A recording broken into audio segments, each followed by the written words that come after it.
बांधकाम सुरू असलेला पूल कोसळल्याची धक्कादायक घटना बिहारच्या अररियामध्ये घडली आहे.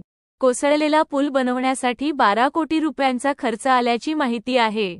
12 कोटी रुपयांचा पूल उद्घाटनाआधीच कोसळला, त्यामुळे पुलाच्या कामात गैरव्यवहार झाल्याचा आरोप नागरिकांकडून करण्यात येत आहे.